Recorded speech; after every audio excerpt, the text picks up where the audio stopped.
उसमें मेरा काफी पैसा लग गया, 70। कितना लगभग?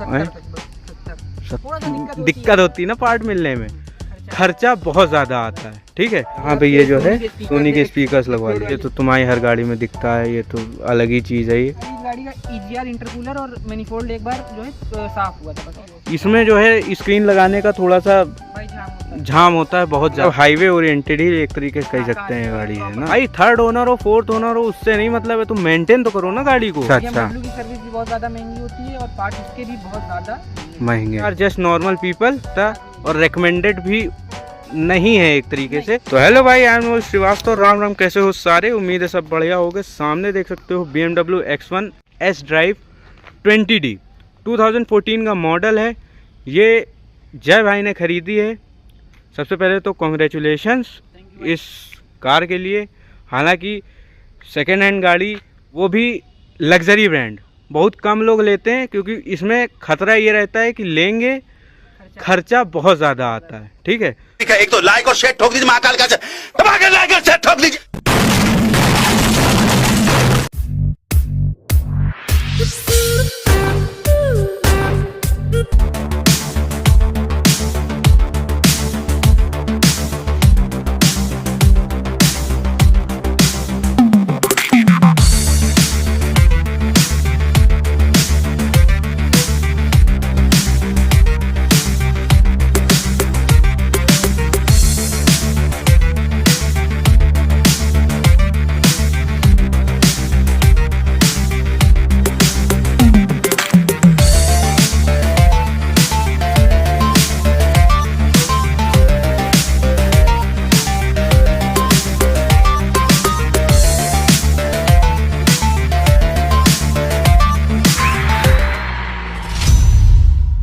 लग्जरी कार पे जाने का सेकंड हैंड में थोड़ा रिस्क जैसा नहीं लगा कि यार रिस्क हो जाएगा? भाई रिस्क था, लेकिन एक मतलब थोड़ा बचपन से शौक था और BMW मेरे को अच्छी भी लगती थी। X1 पर्सनली बहुत अच्छी लगती थी, तो इस वजह से जो है एकदम। इससे पहले मैंने एक Audi A4 देखी थी, तो एक दिन पहले जब इसको उठाया, एक दिन पहले देखी थी, लेकिन वो उतनी अच्छी नहीं लगी, उसकी कंडीशन इतनी सही नहीं थी। 2-3 और गाड़ियाँ देखी थी, जैसे Audi A6 देखी थी, लेकिन हमको Audi में उतना समझ में नहीं आया। वो सेडान में आ जाती। हाँ, ये थोड़ा सा कूपे सेगमेंट में आ जाएगी। कूपे उसमें SUV वाले उसमें कह सकते हो, कॉम्पैक्ट SUV। हाँ। तो फिर एकदम मेरे मामा जी की गाड़ी थी, तो अच्छा, बातचीत करके जो है ये गाड़ी तुरंत फाइनल कर दी और ले ली अगले ही दिन, जिस दिन ऑडी देखने गए थे। ये बात सही है। तो UP 32 नंबर है ना, लखनऊ रजिस्टर्ड 2014।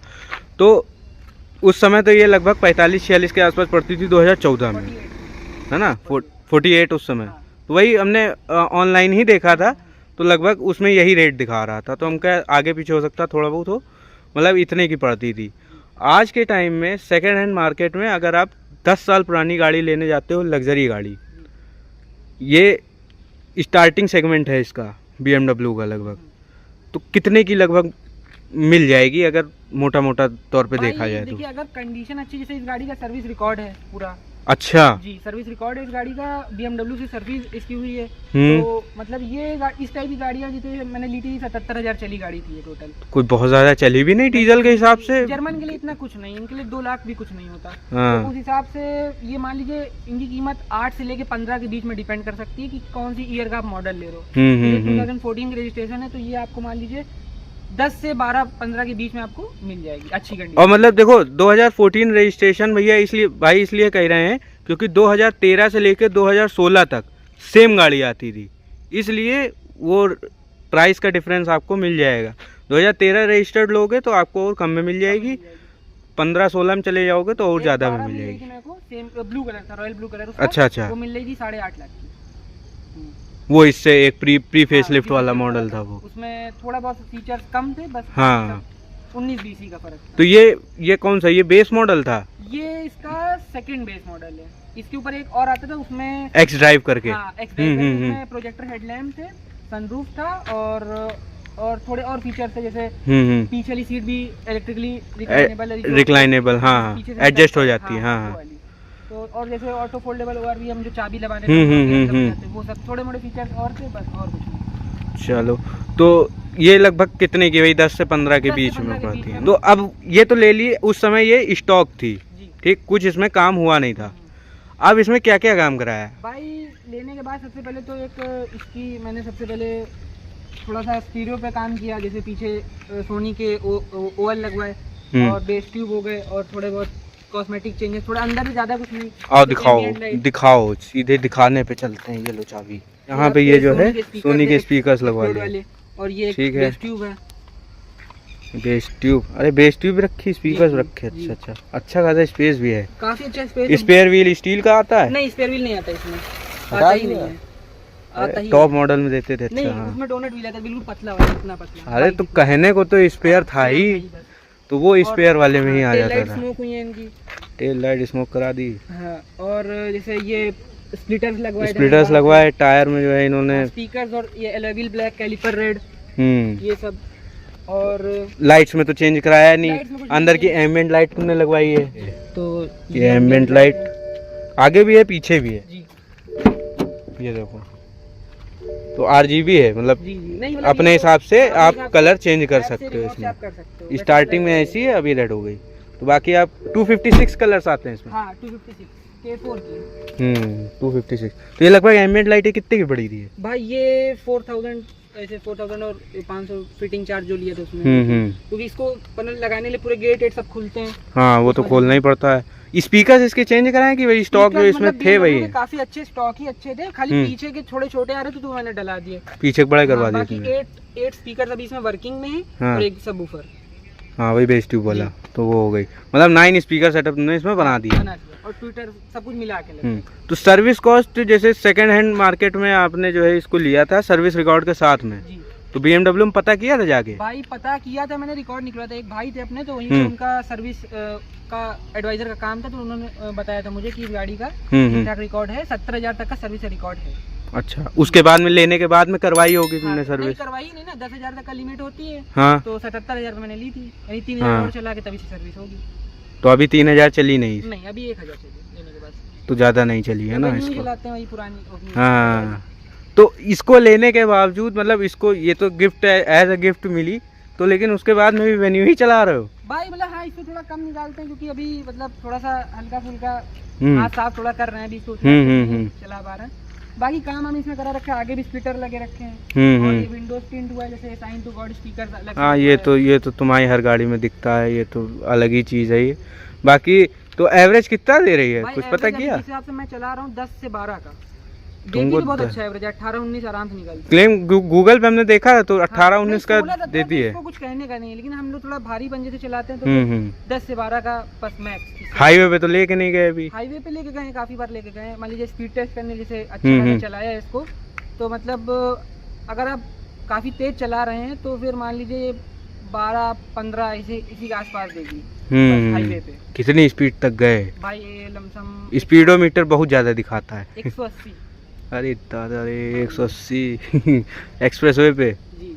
चलो सही है। तो 180 की स्पीड लेके गए, तो स्टीयरिंग फीडबैक इसका कैसा रहा? स्टीयरिंग फीडबैक भाई जैसे लग्जरी सेगमेंट की गाड़ियों का हमेशा अच्छा होता है, तो इसका हाइड्रोलिक स्टीयरिंग है। हाँ, कहने का मतलब ही नहीं कि हाइड्रोलिक का अलग एक पावर, मतलब हाइड्रोलिक तो स्टेबल वो वैसे रहता, शुरू में ही इतना स्टेबल रहता वो, तो ताकत तो लगती होगी इसमें? हाँ, मतलब थोड़ा सा तो लगती है, जैसे कि आप खड़ी गाड़ी मोड़ेंगे तो आप थोड़ी सी ताकत लगेगी।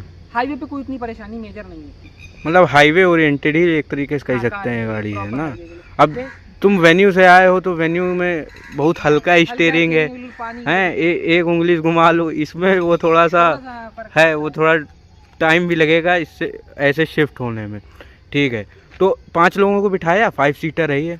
पीछे लगभग कितना स्पेस मिल जाता? तुम्हारे जैसा हो तो कितने लोग बैठ जाएंगे? हमारे जैसे तो 4 बैठ जाएंगे। अरे दादा रे, मेरे जैसे में दिक्कत है। हाँ, लेकिन मतलब प्रॉपर्ली 3 लोग बैठ सकते एकदम कंफर्टेबली, दिक्कत ऐसी नहीं है।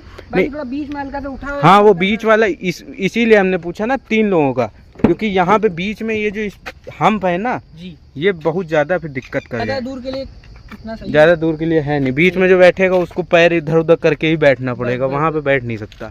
बाकी तो थोड़ा बहुत स्पेस ठीक ठाक, अच्छा खासा स्पेस है, मतलब इसके हिसाब से। इसमें काम है सस्पेंशन कराया था पीछे वाले। अच्छा। हाँ, तो उसमें मेरा काफी पैसा लग गया, 70,000। कितना लगभग? 70,000 की सस्पेंशन? क्योंकि इसमें मतलब काफी ओरिजिनली काम कराया मैंने, तो मतलब वो कंपनी से कराया था? कंपनी से, लेकिन पार्ट मैंने मंगाए थे। पार्ट मंगाया था? पार्ट महंगा है? पार्ट महंगे तो पुरानी है तो अवेलेबिलिटी भी थोड़ी कम रहती है। तो मान लीजिए 10-15 दिन गाड़ी खड़ी भी रही मेरी वर्कशॉप पे, लेकिन बन गए। तो लेकिन हो गया काम है, पार्ट मिल गए। हाँ। क्योंकि 10 साल पुरानी गाड़ी में थोड़ा सा दिक्कत होती है ना पार्ट मिलने में। कंपनी से ही मंगाया था पार्ट, 70,000 का पार्ट। अगर ये तुम कंपनी में कराते लगभग 1 के ऊपर बैठ जाता मामला। उन्होंने कंपनी एस्टिमेट दिया था 1.5 का। और ऐसे बाहर कितने में हो गया काम ये? मान लीजिए 70,000 के पार्ट लगे और मान लीजिए 2-3-4 हजार रुपए फिटिंग चार्ज। बताओ कितना अंतर आ जाता है कंपनी का और बाहर का काम कराने में। सेम ही है लगभग उतना ही। वो लगा दे जो जिस मैकेनिक से कराया था उसने, उसके बाद 10 साल का एक्सपीरियंस था BMW में काम करने का। बहुत सही। वहाँ पे मर्सिडीज में। अरे तो बहुत है फिर, तो कर ही लेगा। तो कोई दिक्कत वैसे एज सच कोई दिक्कत तो नहीं आई? कंपनी में पता किया था कि नहीं ऐसी कोई आज तक नहीं। खाली गाड़ी का EGR इंटरकूलर और मैनिफोल्ड एक बार जो है साफ हुआ था बस, और कुछ। अच्छा, जिस वजह से इसका ब्लैक स्मोक बिल्कुल खत्म हो गया था। ब्लैक स्मोक नहीं आ रहा। चलो ये भी अच्छी बात है। पे भी बिल्कुल नहीं आता। बहुत अच्छा, मतलब अच्छी खासी मेंटेन करके रखी थी जिसने भी, जिसकी भी है। इसको मतलब मैं लेके अभी मान लीजिए नेपाल भी चला जाऊं तो कोई दिक्कत नहीं है, नॉन स्टॉप बिल्कुल भी। दिल्ली नहीं जा सकते दिल्ली लेकिन नहीं उसका अफसोस है, दिल्ली नहीं जा सकती गाड़ी। दिल्ली वाले उठा ले जाएंगे तुम्हारी गाड़ी को। तो स्पीकर साउंड आउटपुट इसका अभी देखा जाएगा। तो अब सेकंड हैंड, जैसे सेकंड हैंड मार्केट में अगर BMW X1 अब जैसे तुम्हारे पास है, तुम इस्तेमाल कर रहे हो, अब इसको सेकंड हैंड मार्केट में रेकमेंड करते हो लेने के लिए? भाई अगर आपके पास पैसे लगाने की क्षमता है गाड़ी में और आपके पास अगर ठीक ठाक मॉडिफिकेशन टेस्ट है, मतलब आपको घर वालों से अलाउ है कि हाँ आप कोई लग्जरी गाड़ी घर पे रख सकते हो, एवरेज अच्छा मतलब पाल सकते हो इसको, तो आप इसको ले सकते हो। वरना फिर आप वही लीजिए नॉर्मल। हाँ 10-15 लाख में क्या ज्यादा क्रेटा ले लोगे बस वही। उसमें भी लगाना पड़ेगा आपको। हाँ। तो इसमें ये कि मैकेनिकल खर्चा अगर नहीं है गाड़ी में ज्यादा, मुझे लगाना पड़ा क्योंकि हम लोग की चलवाई ऐसी है, तो बस उस वजह से। तो ये चीज है, मतलब हर आदमी नहीं ले सकता और रेकमेंडेड भी नहीं है एक तरीके से कि झेल नहीं पाने वाली चीज मुझे है। बहुत हेट मिली इस गाड़ी के चक्कर में। हाँ 3rd ओनर 5 लाख की, मैं कहता हूँ 5 लाख की भाई मिल रही है, आप भी ले लो, मेंटेन कर लो, जितना पैसा हम लगा। सही बात है। हाँ हमने देखा था, तो उस समय थोड़ा सा कुछ ज़्यादा ही वो हो गया था कि 3rd ओनर है 4th ओनर। भाई 3rd ओनर हो 4th ओनर हो उससे नहीं मतलब है, तुम मेंटेन तो करो ना गाड़ी को। हम कहते 10th ओनर गाड़ी है, तुम्हारे अंदर क्षमता होनी चाहिए लेके तुम उसको मेंटेन कर पाओ गाड़ी को, तो वो तो कर नहीं पाते। वो कहने के अलावा और कुछ नहीं। अरे उछालने तो कब तक उछलेंगे, उछल के खुद ही खत्म हो जाएंगे वो लोग। कुछ नहीं उनके पास। खुद अल्टोस चलते होंगे कहो, और कहने को है 3rd ओनर। अरे तुम 2nd ओनर अल्टो लेके तुम बता रहे हो यहाँ पे कि जो है 3rd ओनर है। भाई मेंटेन तो करो।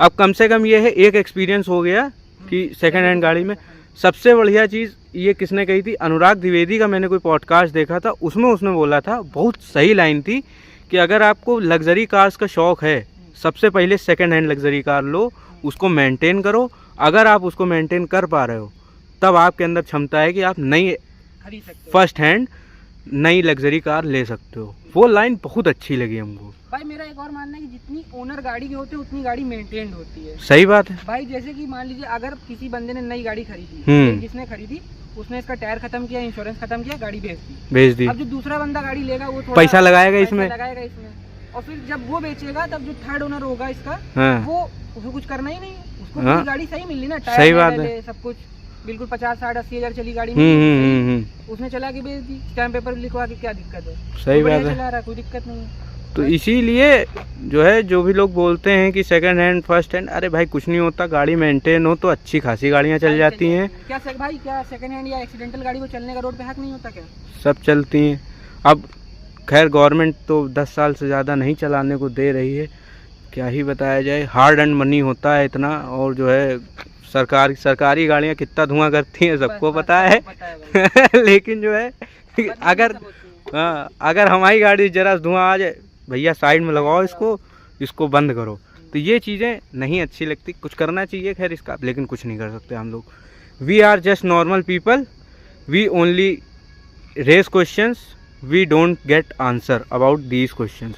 सो फुल्ली रिकमेंडेड तो नहीं है, अगर आप झेल सकते हो तब रिकमेंडेड है, अदरवाइज नहीं है। कोई आप और दूसरी गाड़ी पे शिफ्ट हो जाओ। अच्छा, लग्जरी सेगमेंट में जैसे आप रिसर्च कर रहे थे, कौन सी कंपनी का लगा कि हाँ, इसको सेकंड हैंड गाड़ी में रेकमेंडेड करा जा सकता है? भाई जैसे मतलब मेंटेनेंस तो भाई देखिए ऑडी और फोक्सवैगन एक ही कंपनी है, हाँ। आप जानते हैं, स्कोडा भी, ये सब तीनों एक ही कंपनी है, ज्यादा ही इनके आता है। उसमें ज्यादा फर्क नहीं है। जो बंदा अच्छा, स्कोडा अच्छा। या फोक्सवैगन की गाड़ी ले सकता है वो ऑडी भी चला सकता है। बस पार्ट थोड़े से महंगे हैं ऑडी के। वो तो कंपनी का टैग आ जाता ना फिर, हाँ, कंपनी वही का चीज टैग है। है, बस वो है गाड़ी के ही नाम से भाई, मतलब वो कंपनी चल रही है ऑडी, बाकी फोक्सवैगन ही का सब इंजन फोक्सवैगन का। हाँ हाँ हाँ। तो बस उस वजह से मैं ऑडी तक का मैं सजेस्ट करूंगा।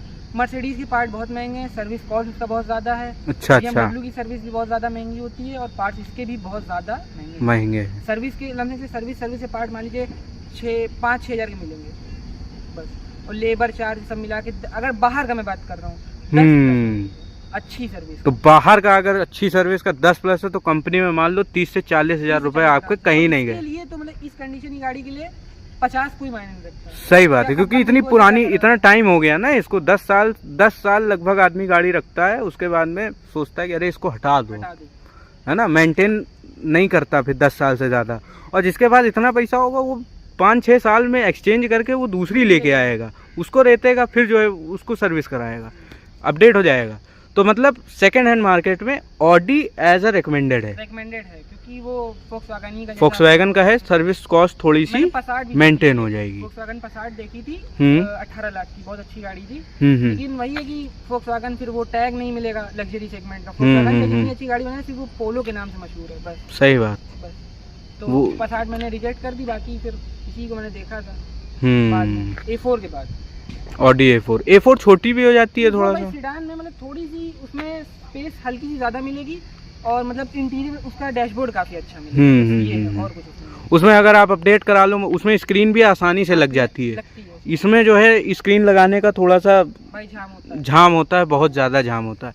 तो ये ऑडी में ये तो अच्छा है। ऑडी A6 भी मैंने देखी थी और ऑडी A4 भी, तो उसमें स्क्रीन उन्होंने बाहर से लगवाई थी, लेकिन बड़ी आसानी से लग गई उनके में। तो ये तो लेडी वाइट कलर की 2016 का मॉडल था, शायद वो 15-16 लाख की थी, काफी अच्छी कंडीशन की, 7,000 चली थी। लेकिन वही था कि थोड़ा सा बजट, और हम लोग मतलब पापा को पहली गाड़ी गिफ्ट नहीं देनी थी, पापा ने कहा कि हाँ ठीक ठाक गाड़ी लो, थोड़ा लगा सको, हमें भी बुरा ना लगे, तुमको भी बुरा ना लगे। सही बात है। तो अब ये लग्जरी गाड़ी एक तरीके से अभी मेंटेन करके इसको चलाओगे, फिर एक एक्सपीरियंस भी हो जाएगा लग्जरी कार का कि कैसे क्या चीज़ें होती हैं इसमें, कितना खर्चा आ सकता है अगर आप नई गाड़ी लेते हो, उसका भी एक आइडिया मिल जाता है। सेकेंड हैंड गाड़ी लेने में ये फ़ायदा रहता है। और दूसरी चीज़ ये है, सस्ते में मिल जाती है। आपका जो नई गाड़ी लेने का पैसा है, मान लो 30-35 लाख की अगर आप नई गाड़ी ले रहे हो, सेकेंड हैंड 15-20 लाख में मिल जाएगी। वो 10-15 लाख रुपए से आप अपना एक एक्सपीरियंस ले सकते हो लग्जरी गाड़ी का। फिर आप बजट बढ़ा के अपना एक लग्जरी आप गाड़ी ले सकते हो, तो नई गाड़ी फिर आप मेंटेन कर पाओगे। तो ओवरऑल आउट ऑफ 10 अभी तक कितना रेट करोगे इसको? आउट ऑफ 10 9 चलाने में। और सर्विस का भाई, सर्विस तो अभी मतलब मैंने कराई नहीं है, लेकिन डिटेल लिए जिस हिसाब से, लेकिन लग्जरी गाड़ी तो सर्विस कहीं ना कहीं कोई भी मैकेनिक को ध्यान ही से करेगा। अब मारुति की है, खोला निकाला बदल दिया, तो जरा हाथ लगाओ चल जाएगी। लेकिन अब इनका है तो मैकेनिक भी थोड़ा सा ध्यान से करेगा। मैं कोशिश ये करूंगा कि बाहरी से कराऊंगा, बहुत अच्छे मैकेनिक है उन्नाव में, तो मान लीजिए कि सर्विस मुझे कोई दिक्कत नहीं आएगी। 10-12-15 तक चल जाता है एक लग्जरी गाड़ी के हिसाब से। फिर उससे ज़्यादा फिर कंपनी में ही करा लो। फिर अगर 20-25 हज़ार लगाना है तो हम कंपनी में करा लें 30,000। मैंने सस्पेंशन का काम कराया था कंपनी से। देखिए खाली कंपनी में एक चीज़ है कि आपको एक आफ्टर वारंटी मिलती है लगाने के बाद। लोकल मैकेनिक्स आपको वो नहीं देंगे, बस ये है। और लेकिन पार्ट की तो वारंटी होगी ना। हाँ, पार्ट की वारंटी। पार्ट आप वही लगा रहे हो, तो जितना कंपनी से लगवाने में चलेगा उतना ही इसमें चल जाएगा। तो ठीक है, अच्छा है। अब कंपनी की पॉलिसीज हैं, कुछ नहीं कर सकते। तो यही था इस गाड़ी का ownership review. Luxury second hand में ऑडी ज़्यादा रिकमेंडेड है, BMW थोड़ा कम में आ जाती है, मर्सिडीज़ तो साइड में रखो उसको, क्योंकि कॉस्टिंग बहुत ज़्यादा हो जाती है फिर उसकी। तो यही था। अंधेरा हो गया है, कोई बात नहीं, हम भी वीडियो को ख़त्म करके आप भी अंधेरे में रात में सो आराम से। तो मिलते हैं नेक्स्ट वीडियो में। Till then take care and bye bye.